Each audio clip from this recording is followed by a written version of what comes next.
알쏭달쏭 법률 예솔로 시작해 보도록 할게요. 자, 오늘 법률 문제. 소리만 나와도 음란물에 해당한다입니다. 소리만 나와도 해당이 되나요? 사실 저는 이거 잘 애매해서 잘 모르겠더라고요. 일단은 잘 모르겠으니까 X라고 들어보도록 하겠습니다. 자, 두 분 질문 드릴게요. 소리만 나와도 음란물에 해당한다. OX판 들어주십시오. 곽 변호사님 O 들어주셨고 서 변호사님도 O 들어주셨네요. 아, 이게 뭐 소리만 들려도 뭐 어떤 행위를 하는지 연상이 된다면 음란물로 볼 수 있는 건가요? 두 분께 이유를 좀 들어봐야 할 것 같습니다. 요새 좀 약간 미세 소리 있잖아요. 막 이런 소리도 들을 수 있게 ASMR이라고 해서 소리 위주 컨텐츠도 굉장히 많이 나오고 있는데 좀 확실히 알아보도록 하겠습니다. 소리만 나오는데 왜 음란물에 해당되는 겁니까? 그쵸, 이게 약간 의아하죠. 네.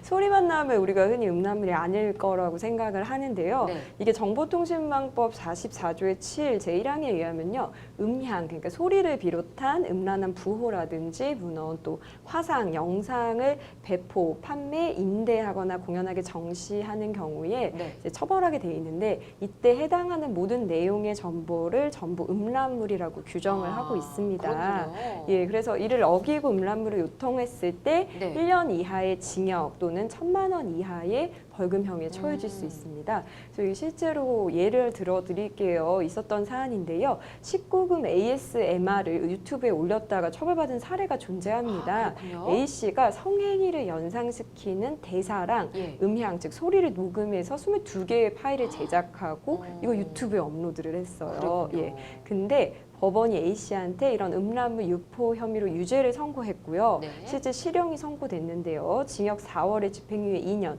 80시간의 사회봉사, 추징금 1,800만 원에 선고를 했습니다. 그러니까 네. 결과적으로 19금 ASMR이라고 해도 정보통신망법에서 금지하고 있는 음란한 음향에 해당한다고 본 거예요. 예. 그렇군요. 지금 음란물 유통이 아까 1년 이하의 징역, 1,000만 원 이하의 벌금형 이렇게 네. 말씀해 주셨는데 A씨의 경우 지금 보니까 음란물 유포죄 일반적 처벌 기준보다 좀 높게 처벌을 받은 것 같거든요.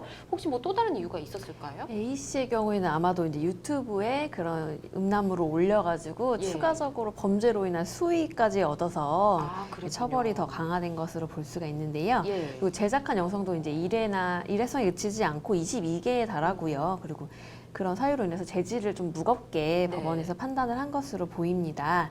그리고 ASMR 영상을 일단 한 번만 듣는 게 아니라 또 여러 번 듣는 사람들도 있고 또 파급 효과가 워낙 크기 때문에 또 한 번 수익 창출효과가 나면 계속 재생될 때마다 또 수익이 창출되지 않습니까? 네. 그래서 지속적으로 그렇게 수익을 낼 수 있는 환경이라서 어쩌면은 1,800만 원의 추징금이 네. 그렇게 무겁다고만은 볼 수 없을 것 같습니다. 그렇군요. 그래서 조금 높은 처벌을 받은 것 같고, 자, 그렇다면 소리가 아닌 글은 어떨까 싶습니다. 글도 음란물에 해당하는지요? 뭐 야설 같은 것도 있고, 뭐 이게 예술이냐 야설이냐 뭐 이런 말도 많잖아요. 그렇죠. 네. 예술과 창작 사이에서 항상 그러니까요. 고민하는 것 같은데 음란물에 해당될 여지가 있습니다. 예. 왜냐하면 우리가 흔히 이제 영상이 가장 시각적인 효과가 크기 때문에 영상만 음란물이 아닌가라고 생각을 할 수 있는데요. 법적으로 어떤 외적인 형태, 즉 뭐 영상이냐 음향이나 이 자체가 아니라 그 내용이 뭘 담고 있는지 그거를 기준으로 판단을 합니다. 그래서 아까 우리가 서두에서 얘기한 것처럼 19금 ASMR도 음란물이다라는 판정을 받은 건데요. 네.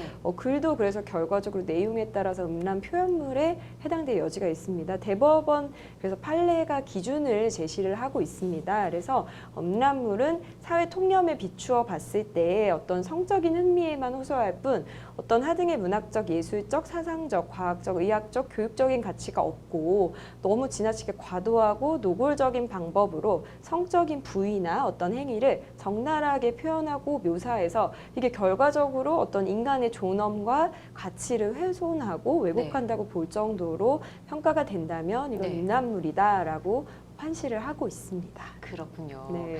자, 그리고 앞서 A씨 얘기를 할 때 뭐 유튜브를 통해 올렸다 얘기를 했는데 사실 유튜브 전 세계에서 좀 접속을 할 수도 있고 많은 사람이 보잖아요.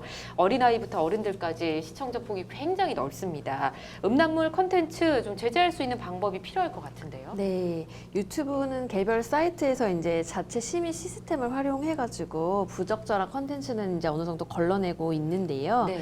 그 성인 인증을 한다거나 이제 접근 차단하는 그 자정 방안입니다. 근데 자체 그 프로그램만으로는 정말 무수히 전 세계적으로 올라오는 모든 컨텐츠를 그렇죠. 유해 컨텐츠를 걸러내기는 조금 사실상 기술적으로도 좀 어려운 게 현실이고요. 그리고 동영상 자동 재생이라든지 그 영광 동영상 추천에 또 유해 영상이 같이 뜨는 경우도 종종 있고요. 네. 최근에는 영화 겨울왕국의 그 등장인물을 활용해서 만든 성인 영상물이 아. 어린이들에게 노출이 되는 바람에 그 좀 문제가 겨울왕국. 예, 겨울왕국 그 아. 좋아하는 캐릭터들을 이제 아마 어른들이 예. 뭔가 유해한 영상물로 이제 만든 것 너무 같은데 안타깝네요. 예, 그게 어린이들이 많이 보는 동영상이 연관 콘텐츠로 올라오는 바람에 많이 노출이 됐다고 합니다. 네. 그래서 이런 현실적인 대처가 또 필요할 것으로 보이고요. 그리고 일단은 아이들이 음란물에 노출되지 않도록 스마트폰을 사용 자제를 한다든지 아니면 네. 뭐 일정 시간이 되면 셧다운이 된다든지 네.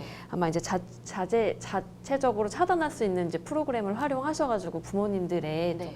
보호가 좀 필요할 것으로 보입니다. 네, 이런 좀 모든 컨텐츠를 하기가 뭐 체크하기엔 너무 많기 때문에 좀 어렵긴 하겠지만 최대한 이렇게 좀 대응할 수 있는 뭐 프로그램이라든지 예. 그런 게 좀 나오는 게 어떨까 싶습니다.